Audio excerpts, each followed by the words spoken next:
अस्सलामुअलैकुम, welcome back to my channel unboxing villa. आज मैं आप लोगों के साथ जो व्लॉग शेयर कर रही हूँ और आप सब लोगों को मेरी तरफ से बहुत बहुत ईद मुबारक।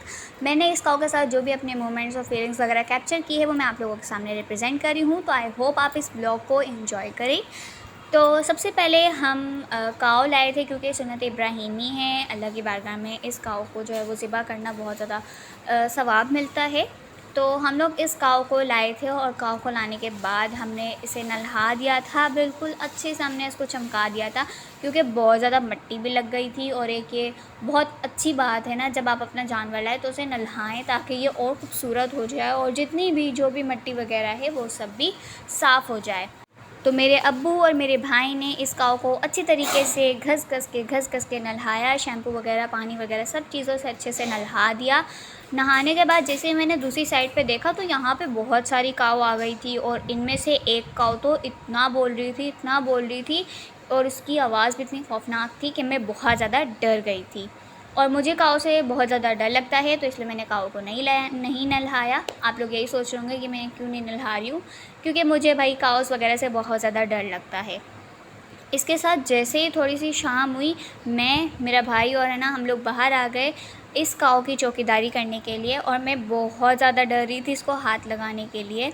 मुझे मेरे घर वाले, मेरा अब्बू वगैरह, अम्मी वगैरह सब लोग मुझे फ़ोर्स कर रहे थे कि कुछ नहीं होता, हाथ लगा लो लगा लो। तो मैंने बहुत हिम्मत पकड़ के इसे जो है हल्का सा टच करने की कोशिश की है। बहुत ज़्यादा हिम्मत रखने के बाद और जिद्दोजहद करने के बाद मैंने फ़ाइनली काऊ को हाथ लगा लिया था, वो भी बहुत डरते डरते। और फिर मैंने जो है वो काऊ को टहलाया भी था, वो भी बहुत दूर से, क्योंकि मुझे बहुत ज़्यादा डर लग रहा था। और मैंने वो रिकॉर्ड इसलिए नहीं किया क्योंकि रात को बहुत अंधेरा हो गया था। मतलब चाँद रात वाले दिन भी लाइट ले ली थी। इतनी बुरी बात है ना ये कि लाइट वाला चाँद रात वाले दिन भी लाइट ले लेता है। इसके बाद यहाँ पे मैं अपनी कैट को जो है वो यहाँ पे गोश्त डाल रही थी, क्योंकि बिल्लियों को भी कुछ खाने पीने के लिए डाल देना चाहिए। वैसे भी ये आप सल्लम की बहुत ज़्यादा पसंदीदा जानवर थी, यानी कि कैट, और मुझे भी ये बहुत ज़्यादा पसंद है। तो मैं इसे जो सहला रही थी और इसे खाना डाल रही थी। फिर मैं जैसे ही तैयार हो गई ईद के लिए तो मुझे दोबारा से घर वालों ने बोला कि जाके गाय को थोड़ा सा प्यार करके आओ।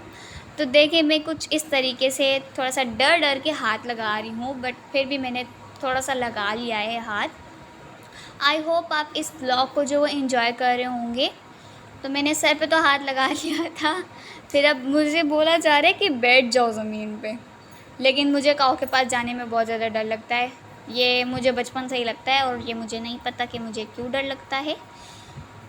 तो मैंने बड़ी मेहनत और मुशक्क़त के बाद इस काऊ को हाथ लगा लिया था अच्छे से। अब मेरा थोड़ा सा डर जो वो लेवल जो उसका कम हो चुका है, लेकिन फिर भी डर तो हर किसी को लगता है। मैंने ऐसी वीडियोस बहुत सारी देखी हैं जिसमें ना लात लग जाती है काऊ की, कभी वो सींगें मार देती है, तो तब से ही मुझे अब डर लगना शुरू हो गया है। तो अभी आपने जैसे देखा था ना, ये खा रही थी और सीधा इसने खाया है और फिर ये ना आके लेट चुकी है कमरे में। सारा काम वगैरह करने के बाद हम बहुत ज़्यादा थक चुके थे और बहुत भूख भी लग रही थी, तो हमने पहले फ्राई बोटी खाई थी। उसके बाद मैं आप लोगों को अपनी मेहंदी भी दिखा रही थी। तो मेहंदी का कलर बहुत ज़्यादा प्यारा आया था मेरा, माशाल्लाह से। आई होप आप लोगों को मेरा ये व्लॉग पसंद आया होगा। अगर आप लोगों को टिकटॉक से इंस्टाग्राम वीडियोज़ मेरी देखनी है तो मैंने अपलोड कर दी है, आप जाके ज़रूर चेक कीजिएगा। और इस व्लॉग को लाइक कीजिए, शेयर कीजिए और चैनल सब्सक्राइब करना बिल्कुल मत भूलिएगा। मिलती हूँ अगले नेक्स्ट व्लॉग में, तब तक के लिए अल्लाह हाफ़िज़।